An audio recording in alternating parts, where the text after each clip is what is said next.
Hello everyone, welcome to a new vlog. আশা কৰো সকলোৰে ভাল, মোৰো ভালে। আজি যেহেতু সানডে, হে সানডে স্পেশাল বুলি মানে ৰেচিপি ভিডিও এটা দিও বুলি ভাবিছো। আপোনালোকে ৰেচিপি কেটা চাব আৰু যদি ভাল পায় কমেন্ট কৰি জনাব আৰু যদি ভিডিওটো চাই ভাল পালে লাইক শেয়াৰ আৰু সাবস্ক্ৰাইব কৰি দিব আৰু আপোনালোকে এটা ভিডিওটো চাই যাওক। আজি মোৰ প্ৰথম ৰেচিপিটো হৈছে ভেদাইলতাৰ লগত শুকান মাছ। ইয়া হৈছে ভেদাইলতা, সকলোৱেতো গম পায় ভেদাইলতাৰ কিমান উপকাৰিতা আছে। পেটৰ বেমাৰ হওক বা বাকি বহুত বেমাৰ থাকে, ভেদাইলতাৰ খালে মানে ভাল আৰু আপোনালোকে বেলেগ মাছৰ লগতো খাব পাৰে, বাট মোৰ নাছিল কাৰণে মোৰ শুকান মাছে দিয়ে বনালো। মই অলপ শুকান মাছ লৈছো, তাৰ পাছত নহৰু, আদা, জলকীয়া এনেদৰে লৈছো। এয়া এতিয়া মই গুটেইখিনিৰে এটা পেষ্ট বনাম।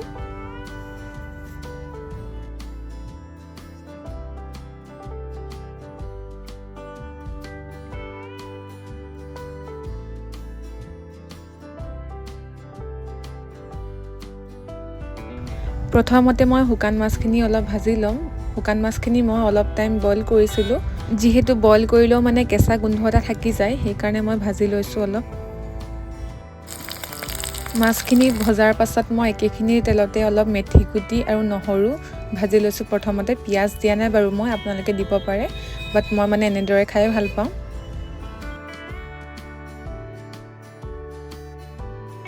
তাৰ পাছত পিছি লোৱা পেষ্টখিনি দি দিব।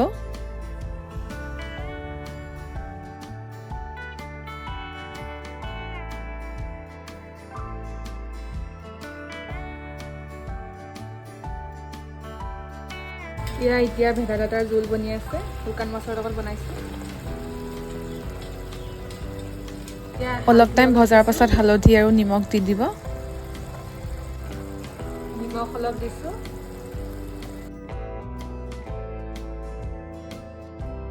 ভালদৰে পেষ্টখিনি অলপ টাইম ভাজি ল'ব, মানে গ্ৰীণ কালাৰটোৰ পৰা যেতিয়া অলপ ব্লেক ব্লেক হৈ যাব তেতিয়া অলপ পানী দি দিব। তাক পানী দি মানে অলপ টাইম উতলাই দিব।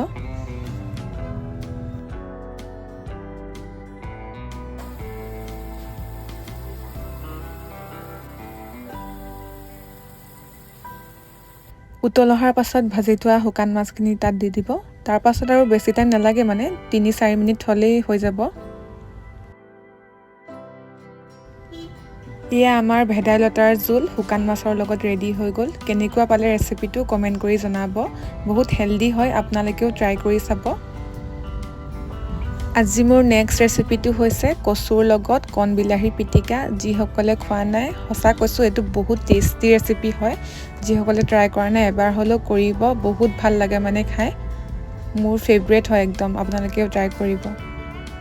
এই পিটিকাটো বনাবলৈ আপোনালোককতো কচুটো লাগিবই, সেইটো মেইন হয়। কচু ল'ব, মানে কুমলীয়া কচুটো ল'ব আৰু কণ বিলাহী বা বেলেগ বিলাহী ল'ব পাৰে। তাতে মই নহৰু, আদা আৰু ভোট জলকীয়াটো হ'লে মানে তাৰ টেষ্টটো বেলেগ হৈ যায়, সেইটো মানে পাৰিলে ইউজ কৰিব।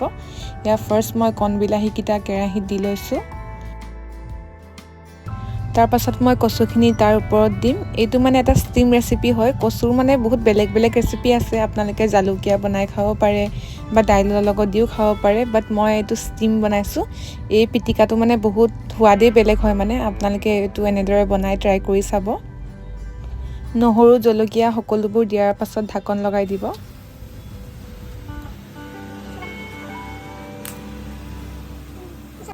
মাজে মাজে ঢাকনিখন এৰাইও চাই থাকিব, মানে লাগি ধৰিব পাৰে। সেয়ে মানে আপোনালোকে মাজে মাজে অলপ লৰাইও থাকিব। এয়া দেখিছেনে গোটেইখিনি কমি গৈছেগৈ একদম। এয়া মই জালুক কেইটামান আৰু নিমখ দি দিছোঁ।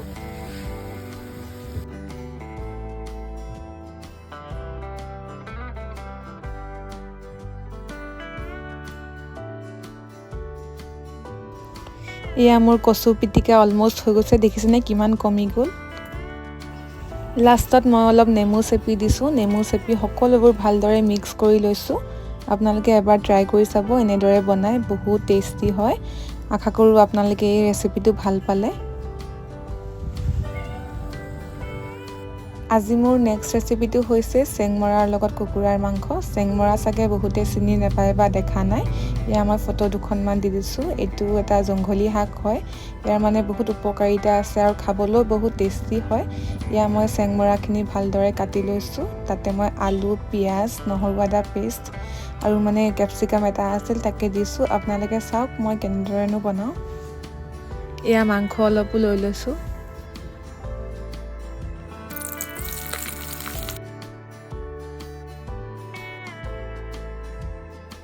এয়া মই পিঁয়াজখিনি ভাজি লৈছোঁ, তাতে অলপ নহৰু আদা পেষ্টটো দি দিছোঁ, মানে এনেদৰে দিলে মানে গোন্ধটো বহুত ভাল আহে।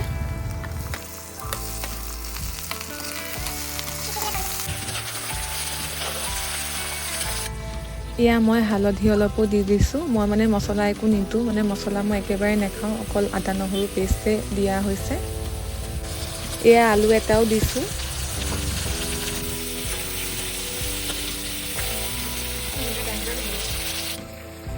এতিয়া চেংমৰা শাকখিনিও মই দি দিছোঁ। এইখিনি ভালদৰে ঢাকন দি মই ভালদৰে সিজাই ল'ম।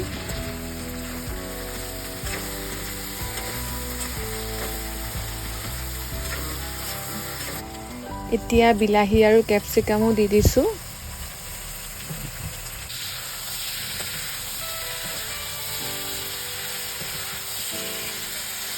নিমখ অলপো দি দিছোঁ। আপোনালোকে সদায় মাংস বনালে মানে নহৰু আদা পেষ্ট অলপ ফ্ৰাই কৰোঁতেও দিব আৰু পাছতো অলপ দিব, তেতিয়া মানে বহুত টেষ্টটো মানে ভাল হয়। এনেকৈ আপোনালোকে এবাৰ ট্ৰাই কৰি চাব। ফাইনেলি মাংস আৰু চেংমৰা ৰেডি হৈ গ'ল। বহুত টেষ্টি আছিল খাবলৈ, আপোনালোকেও ট্ৰাই কৰিব।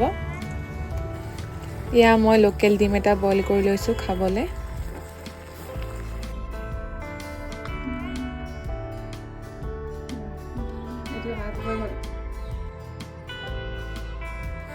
ফাইনেলি মোৰ ছানডে স্পেচিয়েল থালিখন ৰেডি হৈ গ'ল। এয়া ভাত, কচুৰ পিটিকা, চেংমৰাৰ লগত কুকুৰাৰ মাংস, বইল ডিম, চালাড অলপ আৰু ভেদাইলতাৰ লগত শুকান মাছ। বহুত টেষ্টি আছিল, সঁচা কৈছোঁ। গোটেইবোৰ গম পাইছে, গোটেইবোৰ ঘৰৰ বস্তু, মানে বহুত হেল্ডি হয়, একো মছলা নাই। এনেদৰে আপোনালোকেও বনাই খাই চাব। আশা কৰোঁ সকলোৱে মোৰ ভিডিঅ'টো চাই ভাল পালে, আৰু যদি ভাল পালে ৰেচিপিবোৰ ট্ৰাই কৰিব, আৰু মোৰ চেনেলটো লাইক, শ্বেয়াৰ আৰু ছাবস্ক্ৰাইব কৰি দিব, আৰু কমেণ্ট এটা কৰি জনাই দিব কেনে পালে। Thank U.